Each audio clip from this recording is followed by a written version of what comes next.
We are at item 3. Brett, could you lead us in the Pledge of Allegiance? I pledge allegiance to the flag of the United States of America and to the republic for which it stands, one nation, under God, indivisible, with liberty and justice for all. Welcome, everyone. We are on item 4 of the agenda, consent agenda. Could I get a motion for the consent agenda? Is there anything under consent agenda that anyone has questions on or needs separate consideration of? Hearing none, all those in favor of consent agenda say aye. Aye. Opposed? Passes unanimously. Moving on to item 5, other information, project 5A, project updates. So Dan is here from C.G. Schmidt, and as he does once a month, he's available to the board if you have questions about any of the referendum projects. Would you like to give a little bit of an update? Sure. That would be nice. Lakeview is all done. Parking lot's being used. Can you hold the microphone so people watching on the internet should be tuned in for you? Country Meadows, all we got left there is some piping insulation in the tunnels off hours just to get that ready before the heating system turns on. Out at Mill Valley, exterior doors and windows have started going in this week. So we'll be racing around the building to pop those in. The roof is all watertight for the additions. So between the windows and the roof, we are starting drywall activities inside the additions. We're wrapping up on the brick veneer. The last area to go up is in the music art room area. All mechanicals are getting roughed in the walls and in the ceilings. And so we got a big power outage set up for this weekend to kind of switch from the old service to the new service. At the middle school, end of this month, we should be complete with all of our load-bearing masonry walls. And about middle of October, we should be done with all the steel structure. Roofing and brick activities are going to start this week on site, as well as all of our elevated decks are poured. We just did our second slab on grade pour on the lower level. We got one more to go, and we're hoping to get that end of this week or early next week. And interior stud framing is going to be going on the upper levels toward the end of this month. Last week we paved the main entrance and 2 of the large parking lots. We put binder down, so we're controlling dust and keeping the dirt off of the roads. Those are kind of some of the highlights in the last couple weeks. We're still tracking with over 1.1 million remaining in the construction contingency, so we're going to hit that too. It's good. And again, if you'd like to tour either of the facilities, we do have weekly meetings. They have shifted from the morning to now Tuesdays at 3 o'clock for Mill Valley and Thursdays at 3 o'clock for Muskego Lakes. It just works better for the construction workers. So, but if you plan on coming, please let Jeremiah or I know, because sometimes they get canceled and you just don't want to leave anybody out there all alone. Any questions for Dan? Thanks a lot. Thank you. Moving on to item 6, student representation. We have a guest student, Emma. Hi guys. Hello. You know, our first report of the year, they have to sing. That's why you were brought there. Well, then you don't need deaf after I recommend All right, so this past week, just a few highlights from some of the sporting events that we've had. Girls golf has competitions today. They're at Oconomowoc, probably golfing right now. They're done. Oh, they're done. It's dark. Yeah, it's dark. That would make sense. And then they have another meet Wednesday and Thursday. Boys soccer, they have games Tuesday and Friday, and varsity plays their conference game at home versus Waukesha West tomorrow. Last Tuesday, they tied Arrowhead at an away game. Girls Swim and Dive has had an amazing season so far. They began their year at Fun Fest. They won that meet, and these past 2 meets that they've had, they've taken runner-up, which is some of the best standings that they've had in years. They also have a duel with Waukesha South at home on Thursday and an invitational at South on Saturday. Football beat CMH at home with a score of 28-6, and on Friday they're away at Kettle Moraine. Austin Kaltenbrunn, he was nominated Athlete of the Week, so if you guys are on Twitter, go vote for him.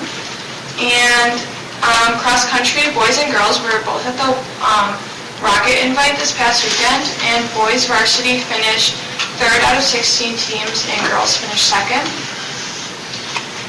Girls tennis is at home tomorrow with a match versus Kettle Moraine, and they are going to Waukesha on Thursday. Boys volleyball beat Waukesha West 3-1 at their last match. And tomorrow they're away at Racine Case, and they are home on Wednesday against Waukesha South. Girls volleyball unfortunately lost against Oconomowoc on last Tuesday, but they are at home tomorrow from Waukesha West, so good luck to all of them. And just a little bit about homecoming, which is coming up in just like 2 weeks, I believe. So we have all of our dress-up days, and we're starting them this Friday because we have a 4-day week next week. So this Friday is Hawaiian Day, and Tuesday is Generation Day. And Tuesday we will also be holding the Powder Puff game, which is after school. Wednesday is Disney Day, Thursday is Class Color Day, and Friday is Warrior Spirit. And with all of the materials for the dance and stuff, we are well under budget. So we're doing pretty good. Any questions, Shona? No. No? All right, Thanks, thank you very much.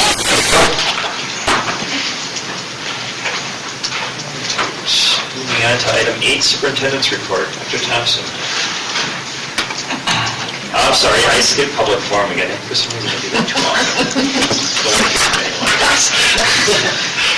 Item 7, public forum. This is your opportunity to bring your concerns or questions to the school board. Let's go all run up here. All right. Now we're moving on to Superintendent's Report. Okay, just 4 quick items. The first is the WASB Regional 11 meeting, and it is going to be held on October 17th, so if anybody's interested in attending with me, feel free to give Dar, send her an email and she'll register you. The next item is conservation update, and Jeremiah has some update for you.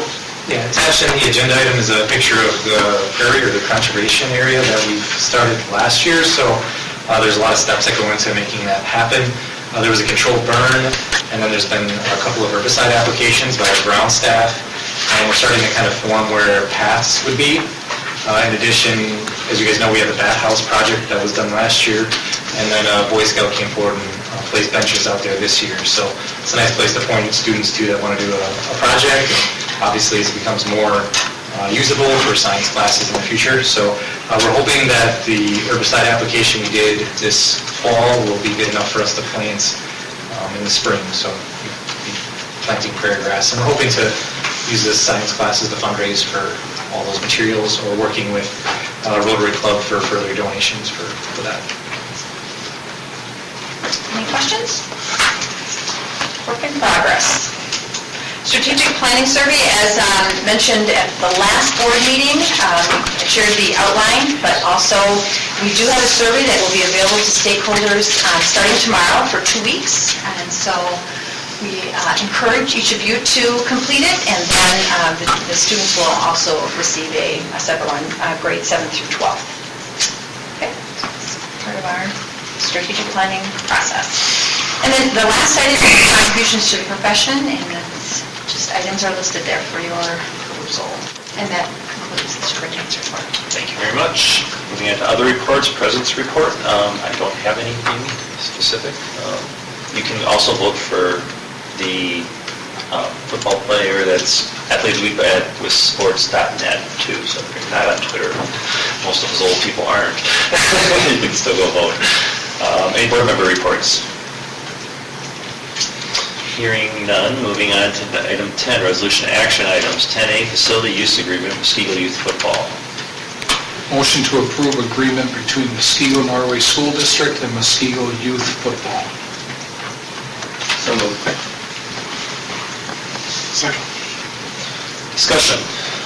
So as you recall, the Muskego Youth Football had agreed to donating $100,000 to the completion of a turf field, and they wanted an agreement for use. You would have seen that in June and July. And so we do have a draft, and Jeremiah or Julie, do you want to provide any other information? I would just start that historically, we've had a great relationship with Muskego Youth Football. They've started using our facility long ago, but mainly on what we call Johnson Field, which is behind the tennis courts. And that does require some level of upkeep, so they've always been amicable to working with us to put down more seed or extra aerating to keep it good. Last year, they asked if they could use the varsity football field, which required a huge level of commitment on our part to be able to keep it good for school use. So we agreed upon a $500 per game day restoration fee, which they've been good with. Both of those come to about $9,000 a year. So with the agreement of $100,000, we still wanted to keep in some kind of rental fee because there is still costs associated. Number one, if they still use Johnson, that really isn't related, so we still need to restore that field. If they're going to use the stadium, we just referred back to our policy for the rental fees. And with turf, although it's a lot less upkeep than grass, we still have to groom it. We still have to run a magnet across it to pull out any hairpins and things that come off people. At times we have to disinfect it because people are still sliding all over it. So in addition to that, we still have to clean restrooms and empty garbages. So we still apply that rental fee to the agreement. And other than that, we did protect ourselves in the agreement if WIAA were to shift us to doing Saturday games, that we would have the ability to renegotiate the agreement or try to work out something with them and their programming. And also a fee if they were to play into the night. Right now they really don't play into the night, but they're asking for a early AM to I think 10 p.m. on Saturday usage, so we've never really provided lights for them, so we would still charge them for light usage because those things cook. So that's kind of the gist of it. They wanted a 30-year agreement. We proposed a 10-year agreement, and that we could come back after 10 years and review, and that's just about the life cycle of turf as well. So if there's going to be additional commitments to replace the turf itself is about $400,000. So we'd have to start saving, or they would hopefully help us to continue to fundraise for future change-outs. So this payment, contribution payment on page 1 is basically above and beyond all the fees that they're currently paying and will continue to pay. Correct. Okay, and what happens if on April 1st, 2019, they do not make their payment of $20,000? There is a out in the agreement that if they do not meet the full contributions, that the contract will be terminated. Then we'll be paying for the rest of the turf. But they also wouldn't be using our facilities. Correct. Correct. If that were the case. So essentially, the agreement is for 10 years, their contribution or donation is for 5. It's over the course of 5 years that they'd be contributing the $100,000. This is very similar to April. So to be clear, that over 5 years, the $100,000, that's specifically for the capital improvement to put the turf in. So that's dedicated to that turf, right? Yeah. And then the user fees that are listed on the fee schedule, those are specific to the use to offset costs that the district would incur as a result of that fee, or of that use, right? Correct. Essentially, if we were not to charge them the fee, we'd be better off staying with grass and getting $10,000 annually anyways and still collecting the $100,000. So it's creating a hole in the budget if we were to waive all the fees and just take the 100. It's like them fronting the rental fee for 10 years. I know there was a question floating around or I guess the question that why do we charge fees and take the $100,000 donation It's really because if we didn't charge fees, that donation would have to be used to cover the cost of those use fees over 5 years, so that would essentially reduce the donation by half, at least for the 5 years. For the term of the agreement, they go 10, that would be the use fees for 10 years. Essentially, no donation to the term. I mean, that's, well, I understand, okay. I just wanted to be clear that 100,000 is really for the turf, and then those other fees there, as you said, right? Maintenance. Are they amenable to the way we have this now? You know, since we got this, I've been both calling and forwarding emails, and at one point they even said they'd come forward to the meeting and express any concerns so that you guys could amend things on the spots, and they're not here, so. They haven't given me any feedback on this, but as we were making the changes to the document, I was notifying the president, and he made no concern over any of the changes. However, there's phone calls going, but I haven't had anything personally.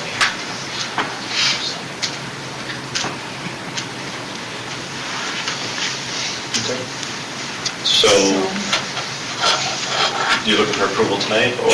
Yeah, if you're comfortable with what it is, now there are a couple of, you will see that there are a couple of spaces that aren't filled in yet, like what do they expect from the district, for example. And those items, unless, you know, you'd like to see those all filled out, we could delay the action until after the second. So where are those? That is number 3. Yeah, right there. Those rates provide non-financial fundraising support. So they might have some other Oh, things that okay. they want to add. I believe it's related to the support of the website and stuff as they're trying to do fundraising, but we just wanted clarification as to what their expectations are. So it probably makes no sense to approve this tonight if there's going to be changes to it that we're going to have to approve again. Or would they be more comfortable if we approve this, knowing that any changes they make is going to have to come back again? I think the hard thing is we don't meet again for a month-ish, and this is contingent upon the engineering of the field, which the engineering of the field could develop some savings for the fundraising and bring more clarity. We can't start the engineering until this is all... So will they release their payments once we approve this? As long as they're amicable to it. I mean, I haven't heard anything, so my first step would be to tell them the board is approved as is. Where are you guys at? And if we gotta bring it back to you guys, then we bring it back, but at least it's not in our court, then we're throwing it back to them. All right. Any other questions on this? Comments? Hearing none, all those in favor say aye. Aye. Opposed? Passes unanimously. Resolution action item 10B, snow plowing contract. Motion to approve snow plowing contract for 2017-18 school year with Merit Asphalt. Can I get a motion? So moved. Could I get a second? All right. Discussion. Jeremiah? Yeah, so with the tripling of the Mill Valley parking lot and nearly doubling of the Lakeview parking lot, prompted us to rebid our services. We've been with Larry's Plow Service for quite some time, but when we put it to bid, Merit's and Winter Services were much more competitive. Merit's was lower on the salting, and we have many more salt applications, probably double than we do plowing, so it could nearly be a wash. And Merit's right down the street, they do asphalt for us, and we've had a long-standing relationship with them, so rather than taking the Walmart of plowing, we suggested the local guys.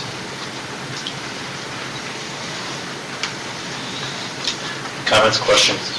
So, you're recommending Merit, even though it's about $400 higher than per event, and, okay, it's a little bit less than the cost of salt, about $100 per event.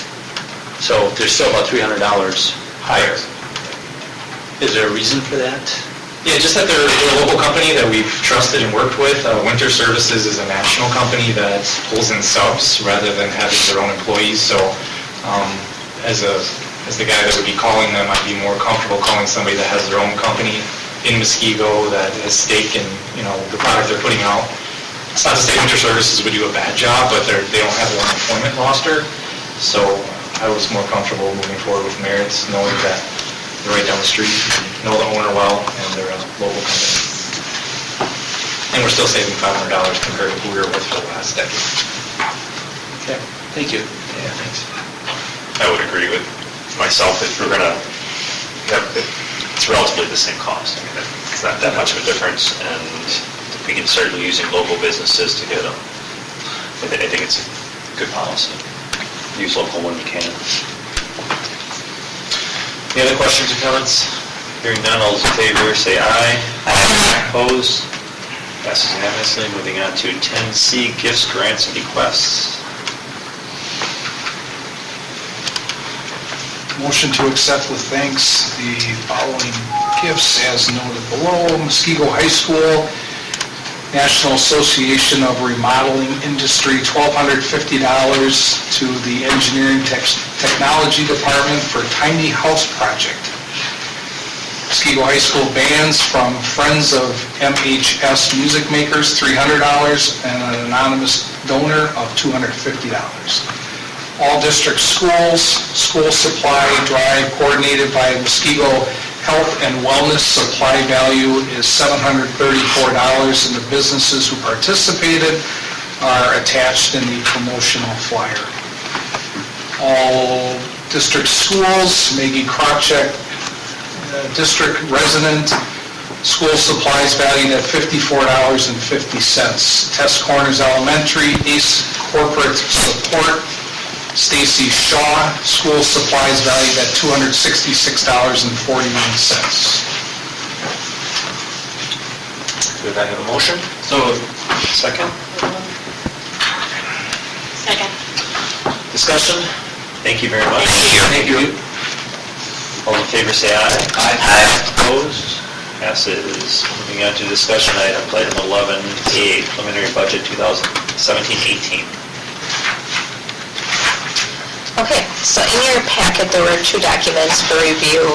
Again, the preliminary general fund budget as well as the preliminary tax levy.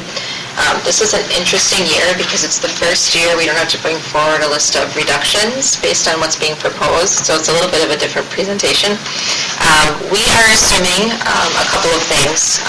First, we're assuming that the budget will go forward with a $200 per student increase for 17-18 and an additional $204 per student increase for 2018-19. Again, these increases are outside of the revenue cap, so it's additional funding for the district. It's not a means to offset the tax levy. So this will actually increase our budget from previous years.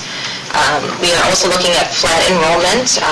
With the exception of summer school, we did have our final summer school numbers come in, and our FTEs went up from 122 to 145 FTEs for summer school, which is incredible. So a huge shout out to those who help keep that program growing throughout our system. We do have a 3% dental insurance increase, a 3% transportation increase, and then a salary increase built into the budget. You will notice there's no health insurance increase. We actually did really well with our health insurance, being that we're self-funded this year. So we were able to have a flat premium for the upcoming year. So very exciting. It's the first time since I've been here we've been able to do that. If you go to the first document, which is the preliminary budget, you'll see here that there are three different columns. We're looking at unaudited 16-17, 17-18, and 18-19. We wanted to include 18-19 because we are making some assumptions for the biennial budget. So again, here we're looking at our membership. So you'll see for 17-18, 18-19, we're showing a flat membership growth, or FTE. The per pupil increase listed here is 0, and that's because we're getting no new revenue limit per student dollars, and so that will remain flat as well. And then we also have our equalized valuation growth assumptions. So again, we talked a little bit earlier that we're looking at a 6.8% evaluation, and we're using that in our projections because what that does for 18-19 is that determines whether the tax levy goes up or down. And so if it's a little bit higher and we come in lower, that just helps our tax levy in the future. So we're being conservative there. Our general fund revenues, we'll start with 16-17. You'll see our revenues came in at $52.9 million. And our fund-10 expenditures are at 51.7.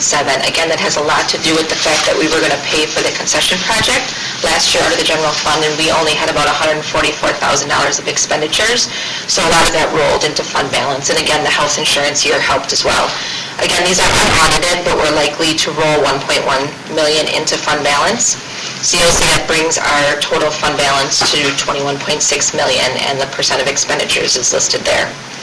Our tax levy did go down last year, as well as the tax rate. So for 17-18, we're looking at a budget of 54.7 million.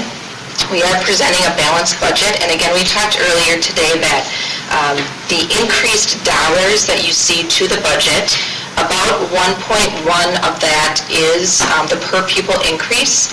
The remaining part of that is actually the fact that we have two capital leases that were approved, one for $600,000 and one for $941,000.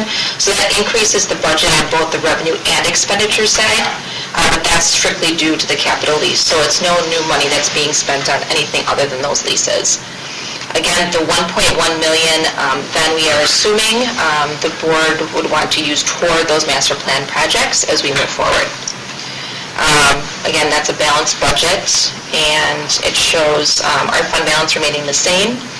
And so we have about a $21.6 million fund balance if we don't use fund balance next year. Or for this year, I'm sorry. If we, as we talk through the master plan projects though, and the board decides we are going to use fund balance, we'll modify these documents to adjust for that. I just don't want to present the budget that way now until we know for sure how we're moving forward after October 18th. Our levy for the 7th year in a row will essentially go down 0.03%. And again, based on our tax rate and our equalized valuations, that also brings the tax rate per thousand down as well.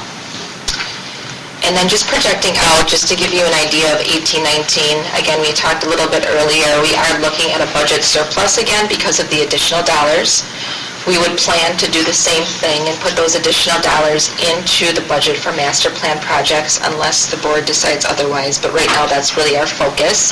And again, that builds in assumptions, again, to increased in transportation and insurance and things like that into the future. The tax levy, again, in 18-19 is projected to go down 0.02%. And that factors in, again, using the full budget and not rolling fund balance over or utilizing any fund balance. Questions? I've got two. Okay. One I didn't get to beforehand, so I don't need to. That's okay. That's okay. But, and the first one is, are any of these including the post-sale and test and No, Ski Wells? we do not have revenues built in for those at all until So that would be- sign up the bottom line, then I feel better about it. Got it? Thank you. And the one I didn't have time to get to, so I do not need to answer. Okay. So we projected an additional $275,000 operating when the referendum is complete. So 275,000 additional operating. And I don't even know now how we're making that up, I guess from last year to now. Yeah, so again, in 18-19, as we build our assumptions, we will build those into the assumptions, and because there is that budget surplus, we will easily be able to absorb those, but we also had talked about that given some of the efficiencies within the project, we should be able to absorb a lot of that anyway within the current budget. But we'll be bringing forward those assumptions, because that will be in effect for 18-19. Yeah, I just, at some point, if you can craft some way to show How that fits into how the we budget? would fit that in without using the existing additional dollars. Sure. And then from there, that's not to say we can't use the additionals, but I would just like to know how that fits in there, so thank you. Absolutely. Can we also get a list of what Fund 10 expenditures are increasing to equal the $3 million increase from 16 to 17? Absolutely, yep. When we bring back the detail on October 2nd, you'll be able to see the difference from last year to this year for all those line items that we present for DPI. Can you have that in Google Docs before, I can send it out in advance, all right, in advance of the meeting. please?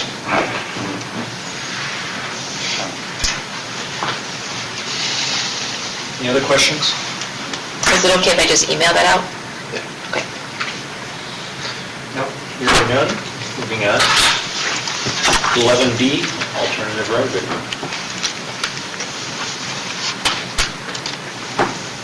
Okay, so this is a, standing agenda item as the board had requested, to just keep you updated on revenue that's being, either negotiated or we have some sort of agreement. So Jeremiah, do you want to highlight anything here? I think there's a couple new items. Yeah, so there was the ones that we talked about last week, is Maddie's and Pop's desiring long-term agreements, Indian Motorcycle as well. If you came to the game last week, you'd have seen Holtz Motors had 2 vehicles out on the track, so they're interested in a potential long-term agreement. And PLC Fire, which is like a spirit wear company, they could do on the spot, like embroidering if you have a shirt and you want to get your name on it or a number. So they also would like a long-term agreement, but this year they just said, we'll give you 15% of all of our sales. This is something that Gridiron was interested in outsourcing because I guess they're not pulling in a ton of money on spirit wear, so this would be something that they feel that they would get more revenue from using an outside company. In addition to that, we just wanted to put in front of you guys, Oconomowoc School District, when they did their turf fundraising, they used pledges as their form of bringing in the money. All pledges were honored except for one, and it was a very large one, but most of the donations came through families donating and committing to pledges over time. And so Ryan McMillan said that when they got to the point where they realized the entire project, they brought it forward to the board, a stack of pledges, and the board approved them. And according to him, everything came through except for one larger donation that was more of a corporate donation than it was a family thing. So we kind of took his model and made it look like ours and had the ability to send that out, or when there are football games, actually have a call to action, because if you're at the football games, you're hearing them say donate money, but in all reality, we've only had like 10 donors online. So not a lot of people are going to the website or trafficking that, but if you have a form in front of them, they might have something that they'd be willing to pledge, kind of no strings attached unless the project is actually going to happen. So it could be a different mechanism for pulling in money. Right now, the Gridiron is spearheading the effort, and their focuses have been mostly commercial and outsourcing our services to other groups, which is a strategy, but they're not there yet. And there might not be a lot more opportunities outside of what we currently have been exploring, so just want to get you guys' thoughts on that.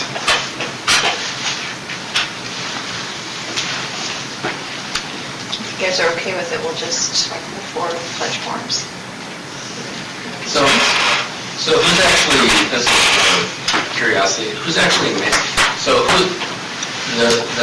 the campaign, so this is a Building Champions pledge form. This is for the stadium upgrade campaign, right? The turf. Or the turf upgrade. Who's actually managing that? The Gridiron, who is the high school football booster club, has really spearheaded all the connections with all these local businesses. And then they meet with the district with their thoughts and ideas, and we've had bi-weekly meetings with them for them to run their thoughts by us, and continue to ask them to give us as much information in advance about who they're contacting and how these things are kind of coming about. But really, it's been in their court with guidance from us and back to you guys when we get offers. So are we doing this to be an advocate? I'm just trying to understand our role in this. Are we just kind of making this a suggestion? I mean, I'm not against this by any means, I'm just trying to understand the district's role in this. Well, the board charged the Gridiron to raise the $1.2 million or so for the turf. And so they then created a plan that would create opportunities for them to collect funds. They're not finding it as successful as they had hoped. And so this is one area that we thought maybe this would help them secure some funds where people are saying, well, what would happen if the turf doesn't go through? How am I going to get my money back? So this is a pledge and saying, if it does go through, then you, at that time, expend the money. So it's just an approach, and we offer to support them in that effort. So the pledge is just a piece of paper Yes. until when? until it is approved that we are moving forward, the bids come in, and we are approving the, or at any other point in time, I guess. So actually, sorry. So then, we approve the project, we're gonna move forward, who collects the funds? These pledges? Because I would expect we want that money before we start the project. Right, that's the in-hand money that we talked about in 18, 19, or 17. Because otherwise, we're kind of fronting the money, which I think we've talked about. Yes. Ideally, we want the Gridiron to collect the money and donate it to the school. So this is just a mechanism for them to bring in additional promises Correct. with our approval. And then once they have a donation, then we would have that available to you to then decide we can move forward with the project because the money's there. But our stance hasn't changed here, we're not, The board has not ruled on anything besides when they have the 1.2. okay. I didn't know if the pledge, what we were approving here tonight was also giving them permission to, No, they still are required to have the in-hand. We have yet to have a request for changing that. They've hinted at it, smelled around it. They have not come forward with a plan on how to do that yet. So the form allows you, though, to donate in 2017 this year. So you could donate this year and they would just park it somewhere? Well, yeah, I guess that's a good question. Yeah, question, yeah. My recommendation would be that they would make the donation to the district because we can park the money and hold it in their name and have the pledge forms associated with it, so that way if it needed to be distributed back, we would have the ability to do so. And another part, I mean, I've been, as a lot of you know, I went to a private high school, most of all this stuff is done through fundraising campaigns in those. So, yes, a lot of times they'll start a campaign, you donate money, if for some reason that campaign goes awry or doesn't, that project doesn't go forward, usually the donors then have an option to, okay, refund my money, it's not going forward, or Put it to something else. just put it to some better use. Right.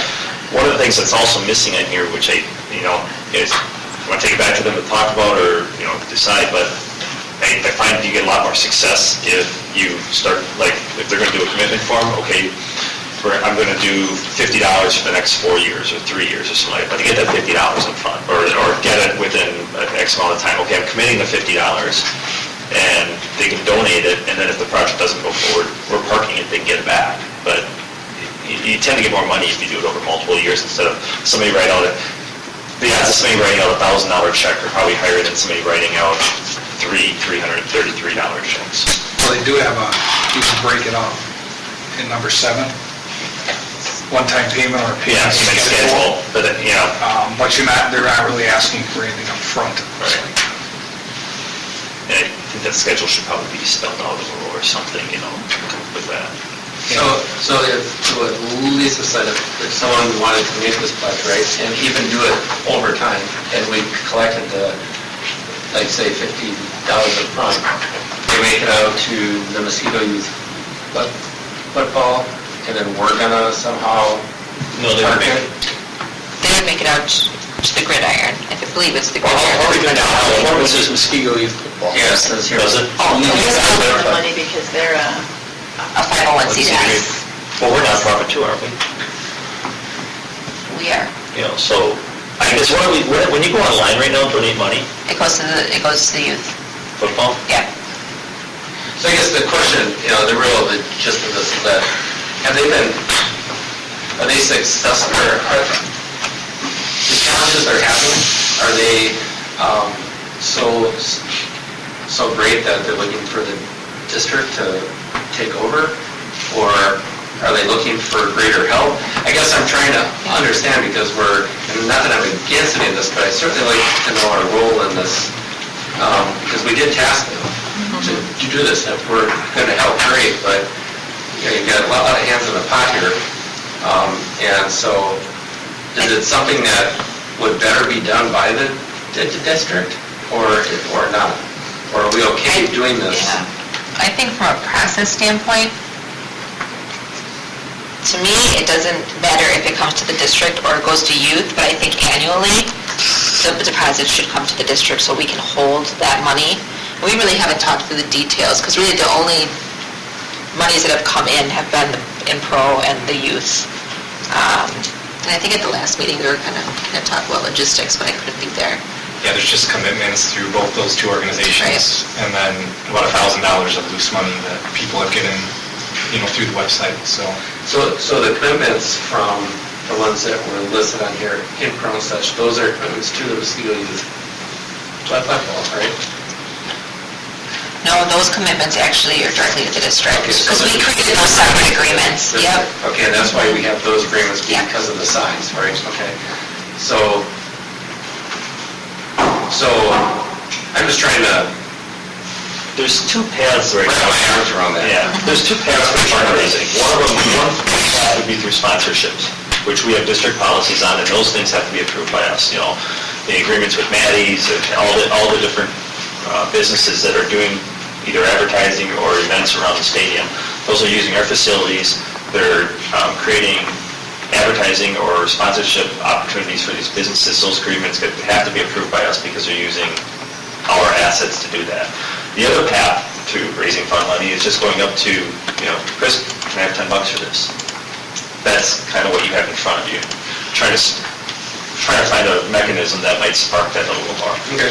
And because the youth program is a 501c3, they have the people and the capacity, I believe, in place to accept donations, because they've been doing it for a long time, and provide the necessary paperwork for the donations, for the tax deduction for people, and those types of things. So I don't think that's the concern or the issue. So it's not a resource issue on the Mosquito Youth I don't think Football so. part? I mean, there's a lot of resources here to actually manage this and bring in the funds and go out there, and I guess that was probably the better way to word my question is, are there resource constraints, or have they said that they have resource constraints going out there, and that doesn't seem to be the case? Do we even know, quite honestly? I don't know if the question's been asked, quite honestly. Yeah. They didn't share that with us? Right. Okay. Well, I thought you were asking about the process itself. Oh, that too. She answered financially, but to be honest with you, I'm just a little concerned that literally between youth and high school, there's 200 football players. $1,000, that's $5 a player. It doesn't seem like there's really a lot of success outside of Impro and what the youth put as a process. So my question is this not being, is the marketing of this, or have they looked at other school districts that fundraised, i.e. Franklin, that was 1.2 million. They had I think 750 from one donor, but the other 600,000 came from individuals. So what are they doing that they're not doing here? Yeah, right now what we've seen is just the sponsorship pieces. They're looking for those big ticket items from more of the vendors. I don't know that they've really gone, So they're swinging for Personal. home runs right now instead of Right. singles, Right. quite honestly, as an analogy. And what might be helpful, and I'm not sure if we'll accomplish this today, but, we have those bi-weekly meetings or as needed with a couple representatives from them, and then, a couple of us added on. I don't see a lot of traction, I think, a whole lot yet, but it might be helpful if we, for one, if you have a list of questions from the board that right now, we could just ask them. What's your plan? Because I haven't seen, but I don't think anyone's really No, seen. they have a plan. I mean, they did share a plan. Mark was going to The details? update it, well, from the standpoint of, the four corners, Right. all those options. Yes. It's just that we don't have, that's their plan. They just don't have, Mechanism? their mechanism is to go out and look for those people, and they have people in the wings they talk about, like who they're having conversations with, but there's no commitment. There's no commitment for, They the haven't four sold it yet. corners or, and that's it. They have a plan. We can share that with you, but it's just that they haven't executed it, I guess. So we facilitate, is it best to say that we're just going to assist in facilitating where they need help or whatnot? Maybe we just step up and say, hey, you need some help here, we've got professional staff that could assist or guide you. I mean, is that safe to say? Yeah, actually, and that's part of it. And sometimes there are things that come forward that are outside the plan. So they talked about, having selling those banners, for example. Well, then it was, well, we're going to sell this banner for this amount for this group and this one for this, and, it became outside the plan. So we said, we need to get back on the plan so we know what to expect. So that came forward also with Maddie's, for example. That wasn't part of the plan. That was outside the plan. We just wanted, this sounds like a great idea. So the plan execution isn't going the way I think they had thought it would, but there are some of these other things that are outside there.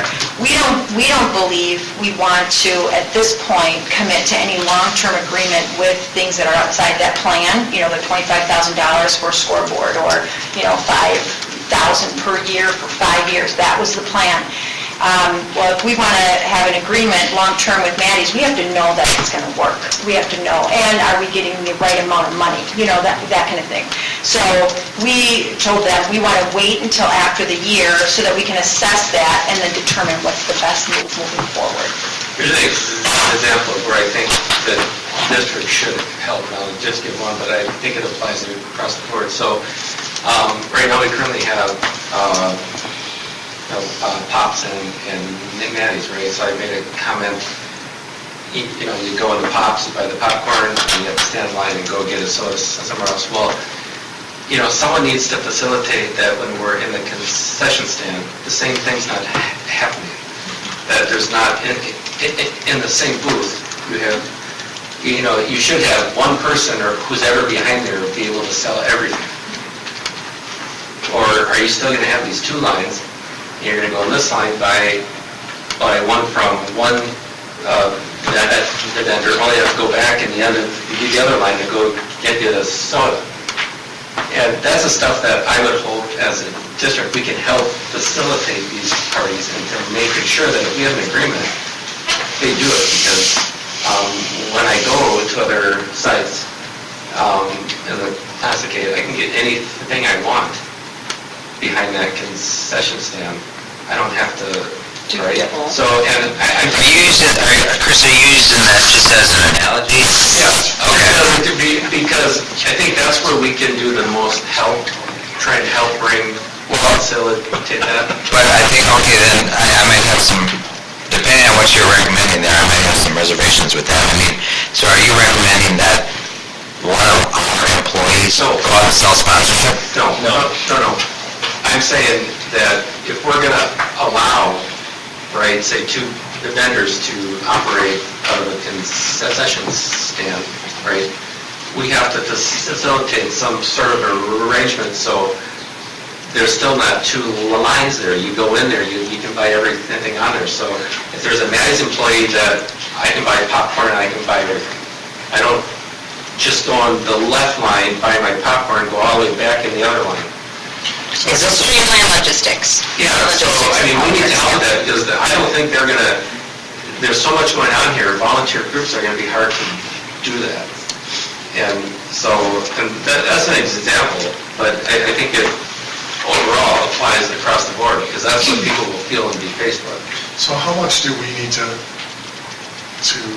own what happens at the stadium? All of it. So, It's our facility. I agree. No, Yeah, it's going to come back to us. right, so Yeah. so I was actually in line with Dean 2 weeks ago and just noticed that Maddie's had, although they're not selling alcohol, is advertising it on one of their back signs. And I thought that was curious, that you can't go to a college game for crying out loud and have even mention the word beer. Right, no, and I agree. You know what I mean? So, it's stuff like, so that little stuff that we don't want to really get into, but how much do we need to control it, I guess? And if people are saying, did you bring it up the last time I could send my kid with $5 and get this, that, or the other thing, and now you need... Might have been another meeting. And Now you need $10 to do the same thing. to do the same thing, so, you hear some of that, and I don't think we Which can isn't, get he into did that. address that. So that's why I'm just curious as to how much we need to own, because I think we don't want to get into all of that. I don't want to get into minutia, but we have to control the experience in our facility. So how do we control it? I think that's Chris's point too, is how do we control it? And Bob, some of that is actually defined by our sponsorship policy and also those agreements that we have. So as we develop the one with Maddie's and the one with Pops, they have to align with what our policies what we have within our policy. So if they're going to do any sort of sponsorship, even being on site, they have to make sure that they're not doing some of those things, and that's Do for... they have somebody that manages that process? Well, we do have a committee for one, and this stuff, and right now, this year, lack of a better term, just doesn't count, because we don't have the in-depth agreements that we will if we're going to do a multi-year agreement. This is a toe in the water type thing, and, quite honestly, we're learning things on it. But, We didn't expect this. No, totally. I think this is that outside of, like Dr. Thompson said, outside the plan that was presented originally, So I got a really good question for them for their next meeting. Jeremiah, when is, if we were to have turf in and ready to roll on August 25th of 2019, which is the first game of the 19th season. Not 2018, 2019? 2019. When would they have to start construction? It's usually a full summer construction, so probably May. So if we were going to secure this summer, which I think everybody, as far as the committee goes, they think they're going to get there. But we probably want to start securing everything around November, December, January, all the paperwork and everything, and then they get rolling in the spring, so. So they think they're going to go in this spring, of 2017? They've been hopeful since they got the Enpro commitment that they would get there, and I think if we talk about pain points or things that have been talked through this, is they've got a couple of large commitments and they're roaring to get moving on things. And then secondly, it's really tough during the process is when they go out and get something and then bring it to us the next day and want to see it in, so that's kind of tough too. So the Holtz motor cars came through last Wednesday evening, and so we met Thursday morning and discussed it for Friday night. So I think that as parent volunteers, they're highly vested in this, and their hearts are in the right places to really make this project go forward, but when they spend all that time out there and then they come back to us, they expect some movement on our end that, hey, we're out hitting the streets, we need to get this done now. And that's tough from our perspective because we want to honor the work they're doing, but some of it's kind of spontaneous and there's a process. I don't know what their process is, they're just tapping shoulders and shaking hands. But just to be clear, we have a timeline, and the turf design is January through March of 2019. Yeah. And bid process, March of 2019, and construction starts April of 2019. So that's what we've agreed to, That's what... barring any changes to So it. my question that I would have for them is what is their funding plan that's going to bring them an additional $542,000. $542,000? I can send you their plan. But the question, I guess the question I have is how long have they been working on that plan? We could get it April. Just this April, but that's when their plan was actually developed. Sure, right. Yeah. So April, and they have so many months left prior to when we have to start. And to me, Well, you're looking at a different year from what we agreed to with them so far. I'm looking at 19. Right, but that's not where our agreement with them is. Our agreement's a year later. No, ours Ours is is 19. 19. Jeremiah was talking about 18. Yeah, okay. Yeah. But I'm still, the impole is a huge amount, but to be honest with you, it's probably the least amount of people that figure out what to do. So the question is, how do you raise another $550,000? The toughest $550,000, and do it in just over a year. And I understand they got a plan, but I'm not seeing the execution turning into Well, I think part of their problem is their leadership is obviously the parents with the older kids in there, and their kids are not going to see the use of the turf at all. Paul's son's a sophomore, and he's got kids that are in the youth program, so. Yeah, so they might see some, but for a lot of them, their kids are going through it. I think they need to start focusing on some of the parents who are up and coming who want to take some of these leadership positions. I mean, that's my personal opinion, talking with both Paul and Mark, but I think they really need to get the ones coming up who will see that benefit really involved. That's where I think will make their difference. It's been my experience that there's a couple ways that projects like this get done. One way is they go and fundraise and they sell and they collect sponsorships, and when they have $1.2 million, they come to us and say, all right, we're ready to do the job. The other way, and I just saw it done in my own personal life is, they raised most of the money, they went and did the project, and then they said, all right, now we only got 75,000 more to go, and the bill is due in 30 days. And they had a big push. And my hope is that they don't try to do that method here, where they get real close, and then they want it done, and we'll worry about paying for it after we have it. Which I think they are hinting that's what they want. But I'm not sure that they're really hinting that they're gonna get close. It seems to me But they're gonna ask for a big chunk. that the wheels kind of have been slowing here. And I think at some point in time, probably prior to even this January, we may see them come back and say, we're good for it. Can you make it happen? And we'll work towards that down the road. And maybe that's why they're under the impression that this might even happen next year. I think you may be right. So getting back to these pledge forms, I mean, are they asking, or are you asking for us to, as the district, to distribute them at games? Are they looking for us to include these in any kind of a mailing that we do, or? I would envision it could go out via social media, it could be available at football games if they have a booth set up or something.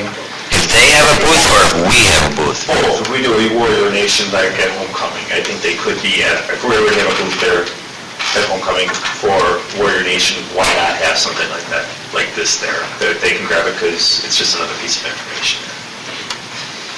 It's still a partnership. Yeah. We're going to support them. I think you're right, though, as to the content. I mean, it would work. I would think it would be much better if they said, your 17 contributions due by December 31st, your 18 by December 31st, and your 19 by April 1st. Or something like that, where there's a committed time period to it. That might be helpful to them. Any other comments about the form itself or concerns about us supporting this type of fundraising? It is a partnership,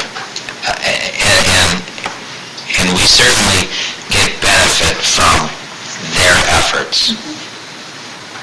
I just don't want... And we and they are the same, we're the community. Right. You know, we just have we have a larger charge and a more focused one than theirs probably. We have to look at a bigger picture where they're looking at. I just want to be careful to not commit too much of our employee resources towards doing something like this that they lost interest in, or lost manpower in, or Yeah, we do. are fighting tough sledding. And that's why it's really important for us after this season to look at this again and determine, because what we want this to do is to set us up for fundraising into the future, right? I mean, we want to be able to be real proficient at that, so as master planning projects come forward and are on our list, we have a great mechanism and process set up.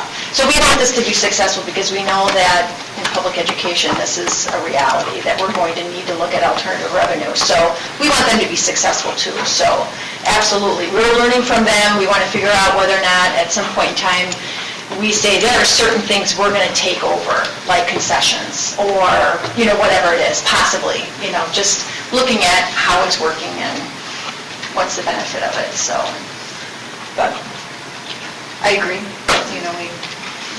finite. At the end of the day, our main charge is educating children. Yeah. I don't think there's anyone here that would argue with that. So right now, they're looking at perhaps distributing this or a similar form at the remaining games, and then some other distribution tactic from then on? Yeah, so we'll also put it on Warrior Nation. Part of the donation, you can either donate here or you can do a pledge form, for example. Okay. And we'll ask them, they had said that they were going to update their plan. If, I don't receive one in the next week or so, I'll send you their previous plan, so you at least have a sense of it. I think that's just the last thing I'm thinking of is just and we've talked about this, is what Dean alluded to, is to what point do they have to get, and we can't, commit to that yet, right? So it's the same thing with the pledges, just because someone's pledged to go through 2019, maybe with $2,000, how much do you rely on that with, walking into a carnival walk with a stack of them, I don't know. But I don't want them thinking that just because they have people fill out the forms and make a commitment today, that we can rely on that necessarily today to say they've reached whatever mark we call them to. Especially with what I'll refer to as a retail farm, because they're going to the retail people. If we can get contracts for multi-year contracts with established businesses that they're McDonald's or something, we're signing a right. contract, Yeah. I think we look at that differently than this. Yeah, okay. Yeah. So we will continue to bring those types of things to the board for your approval, so you know this is a donation over years. Here's the legal, agreement for that. Do we want to give them any guidance for, they come forward, I know like the Maddie's one, ultimately they would like a 10-year agreement. I'll tell you personally, I'm more comfortable with a 10-year agreement for something like that. Do we need to give them any guidance of, okay, unless it's, try capping it here, or do we want to just kind of wait and see as they come forward with stuff? Or, I don't want to be always telling them no and acting like, it's easier to give them a framework and work with them to that. So maybe it's not a bad idea to give them like kind of general parameters like that? Right. Right, like in general, the district's uncomfortable with 10 to 15-year commitments because you straddle too many boards and too much time out and who knows, right? Something like that might be helpful. Well, like the Natties, they're not giving us a substantial donation like Inpro in order to name the stadium. They're just looking for the long-term contract. Yeah. 10 years is a long time for a contract like that. A lot can change. And I don't mind having something that's written, it's got frameworks that will go 10 years, like a, 3-year commitment with 3 options to renewal. Something like that, those options always have negotiating spots at them at least, or openers. So hypothetically, is there a point where they don't have to have all the cash? Or is that should still, we want it cash in hand before we... I think we as a board would need to discuss where we're at on that, and because I think originally we want to see the money, because we've seen what happened when we don't have the money out here. Well, then now, Inpro came up with $600,000, and I think the majority of the board, at least, and I don't want to speak for you, is comfortable with Inpro's commitment for X amount of years, and we feel comfortable that we'll get that money. So there's levels, I think. So how about this, outside of long-term, so excluding contracts with the district, that we have signed contracts, and just hypothetically, say we're 200,000 short, or the youth football is 200,000 short. And, excluding the long-term commitments from businesses, are we still firm on that, we want to see the cash? Or we commit, that should be a parameter, because I don't want them coming before us if that's a parameter, because right now it's 2019 is the plan. Yeah, and I don't know where we're at on that, we haven't had the discussion as a board. I would think that you're right, let's just put it this way, if their intention is to actually ask us to accelerate it, I'd rather wait to have that discussion as a board until they present a plan for it. Okay. Because maybe they have a way that's workable, and maybe they don't, but otherwise we're reacting to something that doesn't exist.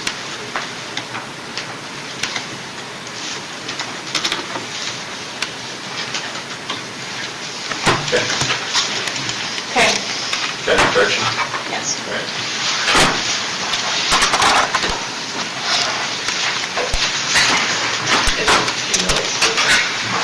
11C, middle school and high school schedules. The background just looked really alive. People back there. All right. There's a document on board docs. I'm going to just project that up. Page 6. Not working. That's okay. We're going to share some parent feedback from the middle school schedule that was shared with both buildings during their forms and fees days. Todd is here to talk to you guys about the high school advisory period and benefits of that, and then we'll talk about what some of our next steps are. Okay, I'm going to start just a little bit with the history. A reminder of the vision of a graduate was really the springboard for a lot of what we're talking about tonight. And a reminder that that was community members, teachers, parents, recent graduates, plan out what is it we need to do for kids so that they can be successful long-term. And some areas that we found that we needed to shore up a bit was more STEM opportunities, knowing the future of STEM careers for us. Financial literacy, having a guaranteed curriculum for that, and guaranteed experiences with career exploration, and then of course health and wellness as well. So as we started down the track, we just kept refining, going through a series of surveys that included a parent survey, a teacher survey, a teacher follow-up meeting. Again, after each of these, we refined, went back, how can we do this better? We had a second second teacher survey and a second teacher meeting, and a meeting with just elective teachers who were also impacted or would be impacted by this and get their input on what they see happening in their classes. And then finally, we did a second parent survey that happened during registration. And using all these refinements, Rachel's going to share a little bit about what we shared with the parent at that point, and the results will also be shared. So pretty similar to what we had shared last time, you can see some sample schedules at each grade level. You'll see the 5th grade pretty similar to what 5th graders have now, where we decide what we want them to explore. And then the 6th grade and 7th grade offer more exploratory options so that we can ensure our students get to discover their passion and their identity through their encore choices. And then the 8th grade is pretty similar to now, where they get a little bit more options that align to the high school clusters.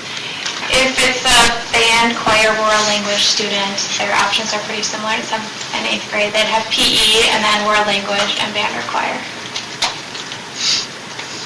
So we had these on posters for parents, and we're around to talk with them about questions they might have as they had their child with them, and often looked at, what stream their child fit into and what the benefits might be.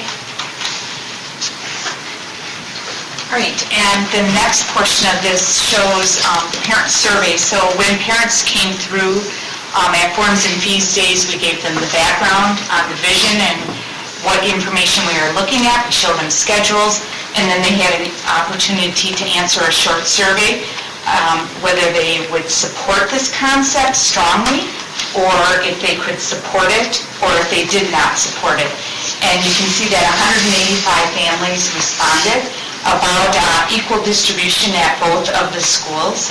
There were 42% of the families said they can strongly support it, 52% said they can support it, and 6% said they do not support the concept. We asked further comments, and you can see some of those below. We only got 11 written comments. You can see some of them were duplicated because we only have 4 that are written up there. Desire to have a focus on math and literacy, more of a focus. They wanted students to have more of an a la carte choice rather than an exploratory program. And that they wanted students to be able to take band and choir and world language, which is something that they can't take right now either. And that they preferred more STEM choices. And so where we are now, after all the surveys, having these meetings, and collecting this information, our next steps are to really show the information that we know supports students at the developmental level by taking courses to be reviewed at CPC, and that we want to monitor this year the pilot of our new ELA curriculum, ensuring that we know the number of minutes that we need and what would be required to do that in a really good format. And then finally, we'll also be looking at the number of minutes per class across all subject areas. That's something that you're still to look at, the number of minutes in them? Okay, so we still wouldn't know what the day would look like? Okay. start time, end time, any of that?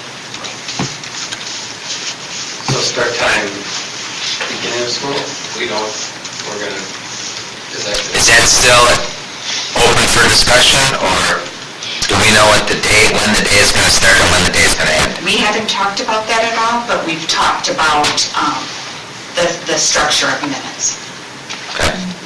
Is there a plan to change the start time, or potentially, or is it just something if we really need to address it? Yeah, just if we really need to. Yeah, and after Todd speaks, I think we'll talk a little bit about that and trying to look at models that do support student achievement. So if you don't mind, I'll let Todd speak, and then I'll speak to starting time and minutes. Which kind of brings us to the concept of an advisement period. So when I first stepped into the position, one of the long-standing conversations that seemed to have been taking place was the high school schedule and conversations around block trimester, things like that. And there was some great direction given around what's the why around a potential change like that. And to me, the right why stemmed from it's about student achievement and how are we actually living our mission. The common themes that kind of what appeared to be in the historical view of those conversations and in follow-up conversations the last 2 years are how do we really meet the needs of every single learner who's in our system. In particular, we look at our students who are dropped off by our public transportation system, some of which arrive at about 7:18. They scamper off to class. It starts at 7:25. And then the bus rolls out of our driveway at the end of the day at about 2:32 to 2:34. So they've got about 7 minutes before school and about 8 minutes after school to access extra support if they're a struggling learner. Other situations that we've looked at where an advisement period has been installed, it can be a fantastic way to help all struggling learners get connected with support. It's also been utilized as a great way to extend learning. There's been other places where it's been really effective at ensuring that every kid has an opportunity to build a strong, powerful connection, depending upon how it would be structured. If theoretically that group came in and they were set up with an advisement teacher that they might stay with for the 4 years of their entire high school career, that would be one adult that they would know from the beginning of their high school to the end.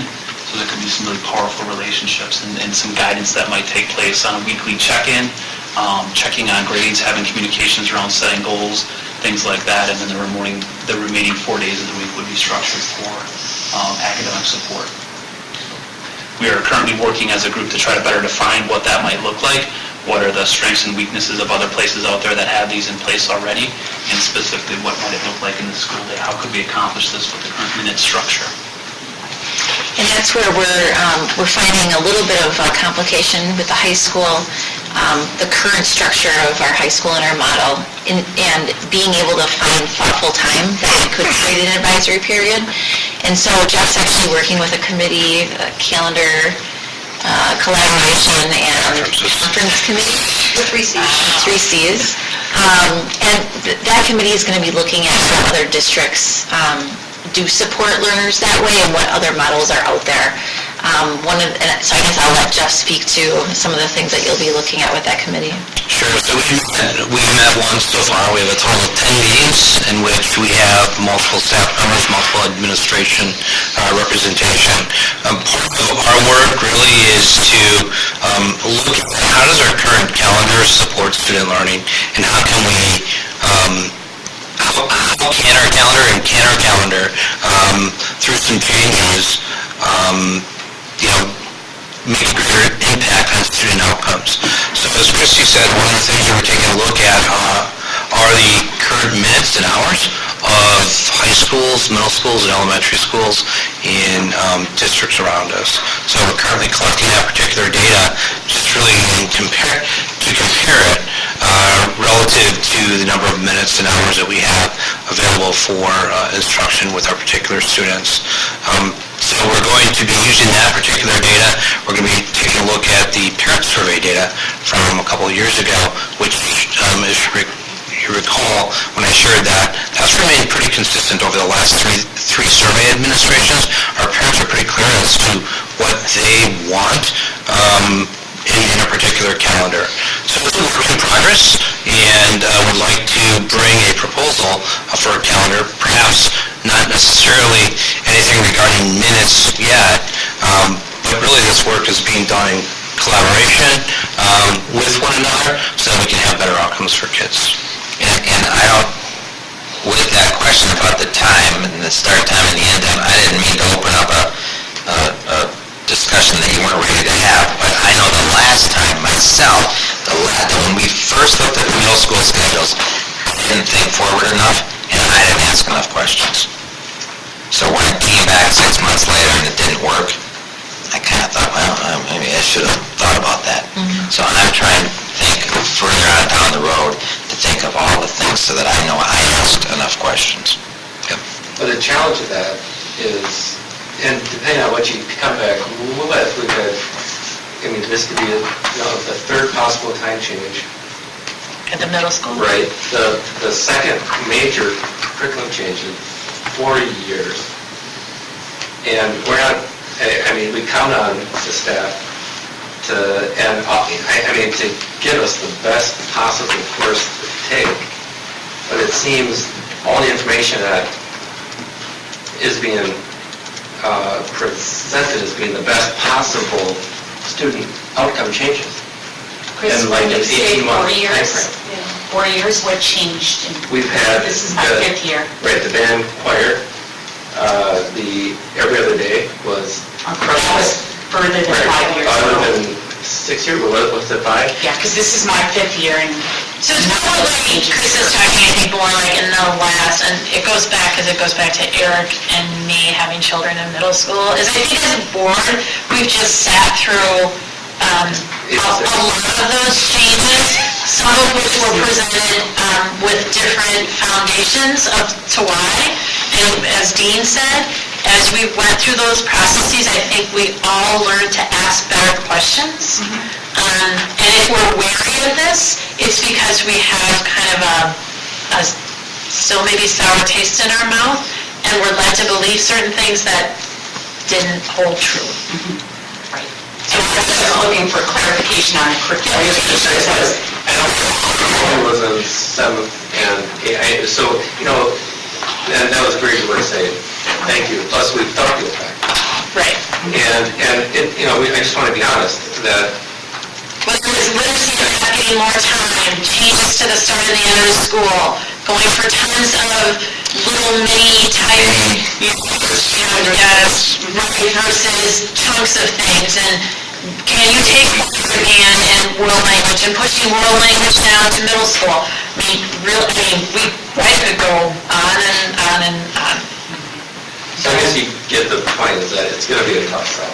And I think we're going to, and we don't want you to be offended, but we're going to be asking, I'm certainly going to be asking questions and looking at it in extreme detail. And I'm going to want to see some background as to why we're doing this, other communities, much more, because I feel we're right back again and again and again. So, Can I ask a question about, on that topic then? Would the number of offerings, the number of classes that a child could take, would they be more than what they are now, equal to, or less than what they are now? Depending on how I interpret the question, but if I interpret it as the number of periods that are not in core classes but are in encore classes, it's the same. Okay. It's still 2 periods a day that they... And then as a follow-up to that, what would change under something going forward? And if you don't know the answer now, tell me you don't know the answer now, you tell me you're working on it, whatever. But what would change the child's ability to actually have that fit into their schedule? Because right now, one of the complaints I hear is, there's all these great offerings, and I want to take these classes, and I'm denied these classes because they don't fit. Yeah, great question. I think the fatal flaw from that very first MLPR was, based on what I walked into, it looked like it was never fully vetted. Like, it was never run through an entire schedule. When I was working on it, it was like, how does this fit together? I was given a teacher schedule and a student schedule, and I think that was a problem. So we are in the process of running that through now and doing a schedule that would take in all of our current kids. If they were now in this new system, how would that look? And there are some problems, but the problems I'm seeing, I think, were my fault in not adding enough of the wheels, we'll say. Because it should be pretty predictable and it should be dependable, really much like it was prior to MLPR. I think the one area that I would, an asterisk next to is 8th grade, because they are going to have the more wide open choice, and as much as we'd love to offer all 8 of those every period, we wouldn't have the capacity, so that could be one spot that they wouldn't get it. But again, it's much more narrow.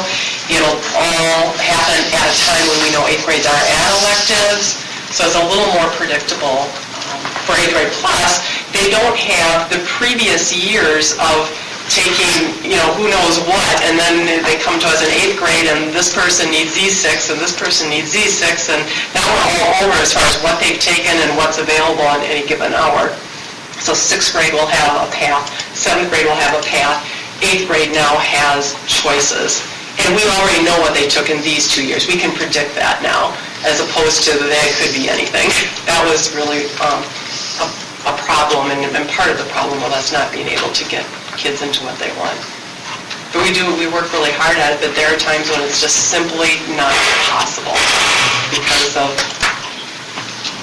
one example, like they take French, now that's got to be in the afternoon, so any of their electives have to be offered in the afternoon. And if they don't pick an elective that's offered in the afternoon, but offered in the morning instead, it just doesn't fit in their schedule. And Dean, one of the bullets on 7th and 8th grade is if they take a world language and band, they're not going to be able to choose all of those other choices. That's just a given because there's no more time in their schedule. They take world language, band, and fire. I think that's been pretty clear. Right, just to make sure that there are some families that wish they could have more, but those are your choices. Those are your choices. Is there an option to go back Oh, yeah. and have band, fire, and foreign language like you could before? No. So you're not going to have that option, so you wouldn't entertain it Well, it wouldn't fit in their schedule. in the current schedule, the way it is now? Well, we only offer 2 elective times. So the way they take world language, If you roll time back. so what that would do would add another period in the day. So An that- additional period a day, and that period would have to be, because now they're required to take FIAD, right? So their schedule would be band, choir every other day, world language, there would have to be an additional period, and that would have to be FIAD. And now what's opposite of that, schools in our area have gone away from study hall. That's what we used to have opposite. So it's just simply supervisory, which was very easy, because anybody could do that, right? But like I said, schools have gone away from that concept, and now we're adding that extra period to the day. Yeah, because it would be interesting why you can't do that again. I just wanted to add that we did have, in spring, we had a couple of different models that we were putting through the system, and one of the periods did have, one of the schedules did have 8 periods a day, and we went over on FTE. So just a really basic example, we have one tech ed teacher at each building, and now that one tech ed teacher was on an overload every year because the number of courses he or she would be teaching was to complete that 8th period for 100% of students in the building. And so that was true for all of the encores. And then, Rachel, could you just check my thinking on this? When we looked at what registration sheets were, wasn't it often pick band, pick choir, pick a general music? I don't remember many districts that had the band and the choir. Yeah, I'm not sure if we found. Yeah, I'm not really, I'm concerned what, and you don't have to answer this now, because we're getting into the depth here, but I guess I'm not concerned, I'm interested in what other districts are doing, but I'm more concerned about what evidence you bring that this schedule is going to work, and it can be sustainable. What I'm not seeing is a sustainable working schedule, and that's basically it. So I need something to show me that what you're presenting will be sustainable going forward. And it's just interesting to me to try to understand why, if you did roll back, because I think initially, and you have to answer now, but I think it was for intervention. That was why, and so, but I really don't hear that as a reason to not go back. I'm hearing other things about FTE, so. I think it came after, because intervention came when I was here. And all we did was take an elective away from those students. So that part is still prior to when it was rolled back. So when MLTR started, it was really about enrichment and options and opening up the schedule for kids.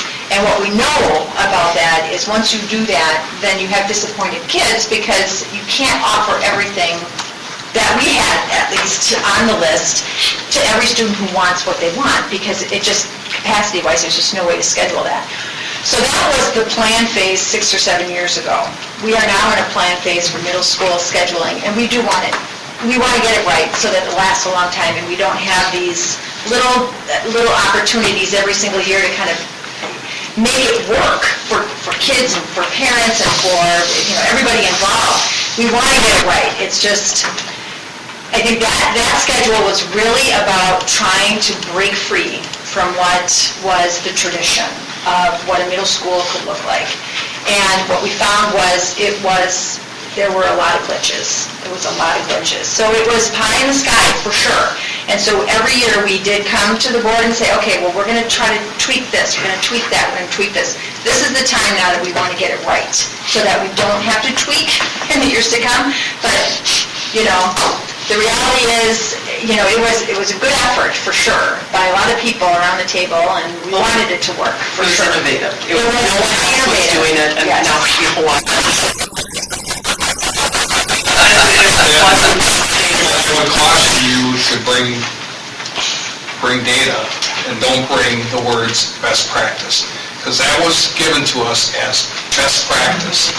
And It is, I think. best practice that was not being used anywhere. It's not sustainable. Yeah, it was very challenging. But again, I know that the board that everything we do isn't going to work, right? And that's tough too. We want to be innovative, we want to bring forward, interesting and great ideas, and we feel supported by you, and we know that it's tough when something does come forward and it doesn't work out exactly as we had planned. I'd say this is one of those. We have a lot of other things that we've been innovative on and have gone wonderfully for the district, for the schools, for our students, and for our parents. And so we're as dedicated as you are to get this right. And we don't want to get back into we just want to get it right, just like you do. And your point, right, is that it affects so much, right? From the teachers to the parents to the students to, them looping up to the high school and what choices they're making because what choices they made in the middle school it's just so massive that I think, to Krista's point, it's not like we're harping on you and we're not being, no change is good, so let's just do the same forever. Back in my day, none of that, but just because, we're so passionate about it. Gosh, there were times where we were so frustrated by it. So we're coming from that, so. And we hear it, all the board, entire community. Aside from the grading issue and changes, this was probably the biggest thing that we hear about. And we've reached out outside of Wisconsin, to find a 5A middle school that offers band, choir, and world language is really hard to find. Yeah, a lot of the schedule, the 79 responses we got, we couldn't even look at. First of all, I would say about 2/3 of them said themselves they didn't like their schedule. And then from there, they also talked about, do you have 2 years of world language? Do you offer, what can kids all take at once? And there weren't many that were similar. And 5A, that's huge, because now you've got 4 rotations in there instead of 3. Plus one FTE per encore specialty area. No, I appreciate, Dean, what you said, and I am running our entire school through what it would look like had we implemented this idea this year instead. So we're working on it and making sure that in the end I can schedule all of them using this sort of plan without any hiccups. Yeah, timely fashion. That was another issue. Yes, I agree 100% with you on that. And the fact that I've been able to do it part-time tells me that, it will be way more timely. And Ted, just so you don't feel left out of it. So, in the advisement period, I just haven't, I don't have a clear vision for what this is yet, because I don't think we know what this is yet. And I guess just off the top of my head, I can see, right, very necessary for struggling students and, really getting them along. I need more clarity eventually on what it does for the high achieving. Yep. So just At this point, just have looked at it a lot. I will tell you that the districts that are speaking very positively about it, your Monday is the check-in day, where you go and meet with your advisement teacher, and you do a grade check, and you set goals around what's working well, what's not working well. If you aren't doing well in a class, you then get scheduled into that specific class for support. Or if you were a strong student and you have a GT plan, or you have goals specifically in that, you could set specific goals around that and schedule that person in for enrichment opportunities, and those for Tuesday, Wednesday, Thursday, Friday. So there's some really powerful things that can happen there. And I'd be kind of interested to actually have, and totally up to you, but I was always really impressed when I sat on the curriculum committee, the last day when the upperclassmen came in, and we had the roundtable movement, and I heard things I was shocked by, just because I just never expected to hear things from certain juniors and seniors of what was valuable to them and what wasn't, and where they were at and where they weren't. So to the extent that you can get a feedback loop from students at all those levels who will be honest with you, that may be helpful. So then just to reiterate, with regard to start and end times and things like that, what we're finding preliminarily is that we have shorter days than many of our neighboring districts and districts around the state. And so if we're able to, be with our students a little bit longer every day, certainly I don't think parents are going to complain about that. And certainly we aren't, because it just provides us with opportunity to engage with them longer. So, but we'll certainly, we're doing a survey, we're looking at what that looks like, how that can look like, or what that can look like, and so we'll just continue to communicate. So going forward, what's the timeline? Or do you have one? Yeah. And the reason I'm asking this is I would rather not see this in May for the next school year, or April. Not suggesting you would do that, but... We're going to steer this out, Chris, and some of the things we can do right away. Like Curriculum Planning Committee can already start to talk about some of the courses that were already, discussed with the board over these last few months. So those types of things can happen. With regard to structure, that will take a little bit longer. And Christy, I don't know, do you want to address that in any other way? Well, there's a lot of different moving parts, so our first step is to look at other districts and their data and their models, and then we have our green days, we have our start and end times, we have our minute requirement, we have days off to consider. So all of those things add or delete minutes to our overall schedule, like from an annual perspective, from the calendar perspective. And one little change here impacts the entire system, really. So there's a lot of groups working on different pieces that will have to come together. So I think maybe by November, we might have a clear idea of where we stand with other districts and how those models might fit our district.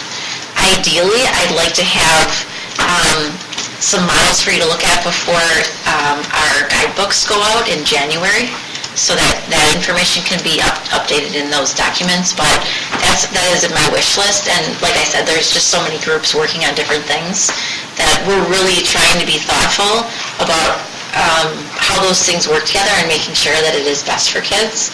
And if we run into a roadblock where we're not, we're stuck on something, we don't want to push forward quickly just to push on it to get it done. So I think our goal is to be able to run with our plan next school year, but we also don't want to hit the gas pedal too hard, and not be thoughtful and careful about what we bring forward. So when you speak to that, you're speaking specifically about the middle school, run with the plan for 18-19 related to the scheduling kinds of changes, not the structure of the day from the standpoint of beginning and end time. Yeah, I think that if we can get the courses through the CPC, that we can start next year. But minutes to classes or days, I don't really know what a timeline might be. So are you looking at, so is there a pedagogy you're looking at, or is this like you go to Studer and they say, hey, this is the best way that we see people learn, and this is the best framework we have, or is it DPI, or are we going out and just canvassing districts and doing what? I mean, what's wrong, I guess? What are you trying to address? So, and Todd might be able to speak to this better than I, but I don't think there's any data to suggest that a 7-period day and block schedule, the achievement data doesn't support one over another. Is that kind of what you're finding in your research too? So it isn't about finding out, how are other districts doing it and making it work, because if you look at some of the highest performing districts, none of them look the same. They're all doing something different.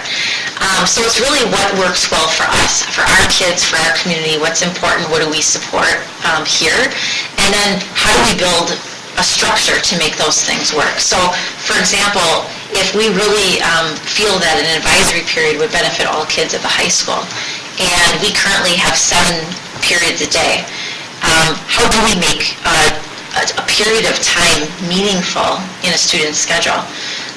One option is to decrease the number of minutes in their classes. But by making that choice, now we're wondering, are we going to be able to get through all of our curriculum? Will our test scores decline? So there's different components to it. If we play around with the lunch period, could we squeeze out some minutes there? But then we have our food services who can only support a certain number of lunches per lunch period due to just simply what they can put out. Beginning and end time of the school day, we're really constricted based on busing because of the number of bus routes we have between school buildings. So shifting one building 5 minutes impacts busing for the rest of the district. So there's just a lot of moving parts that we have to know the answers to be able to make those decisions. So are you looking at it from, are you trying to resolve something that's wrong now? Is there something wrong in the middle schools now that's preventing learning from happening or something? Have you identified something via test scores? I'm trying to get a grip on what you're trying to address and solve. The middle school, the courses that we're proposing for the middle school came directly out of the vision of the graduate and trying to align and update our courses so that we're better meeting the needs of students based on lots of different data and the survey data from the last 2 years that we've been collecting. So the vision, and then these parent feedback, right? Yeah. So you're using both of them. Yeah, so it's really about the curriculum being offered at the middle level.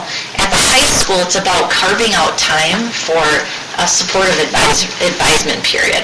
So there's 2 different pieces going on, and as we're working through all of this, we're uncovering that, one of the things preliminary that we found was our students don't go to school as many minutes per day as other districts. So we're uncovering that simply because it's things we're looking into so that we can provide opportunities for our kids that we're seeing are working really well in other districts. Yet we're struggling to be able to find the time to do it for our own kids. Okay. Well, I'm looking forward to what you present ultimately. So, thank you. Sure. Thank you, everybody. Thank you, guys. Thank you. Thank you.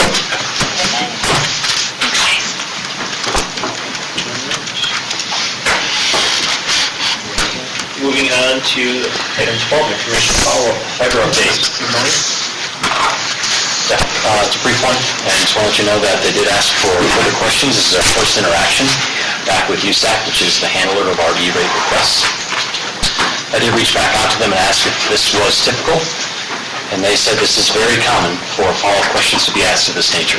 Essentially, the documentation on the process. The rubric we used, are who we selected and why, the actual bids as they came back. And we submitted that information on Friday, so now we're waiting to hear more.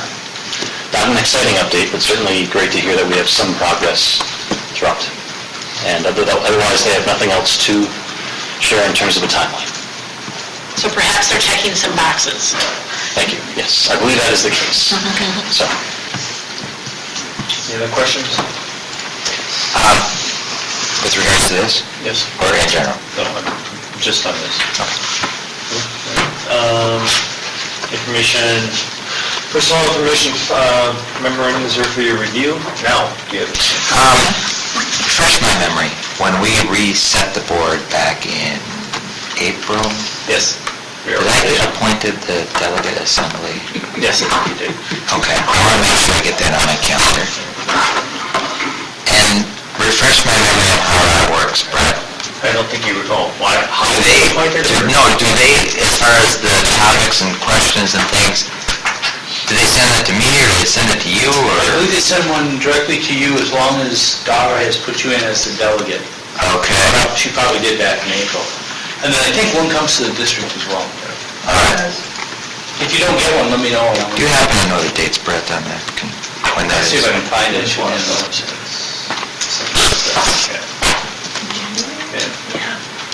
It's usually second or third week in January. January.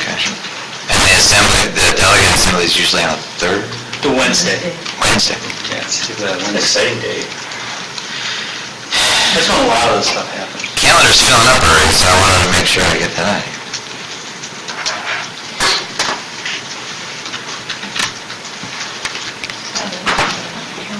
Oh, would it be the 17th?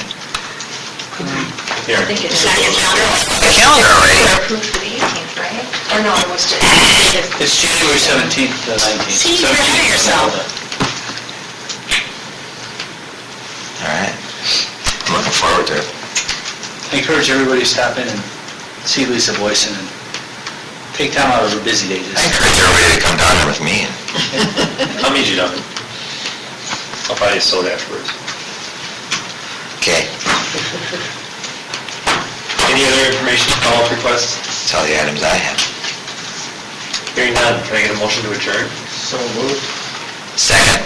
All those in favor of adjournment, say aye. Aye. Opposed? We are adjourned at 9:04. Thank you, everyone.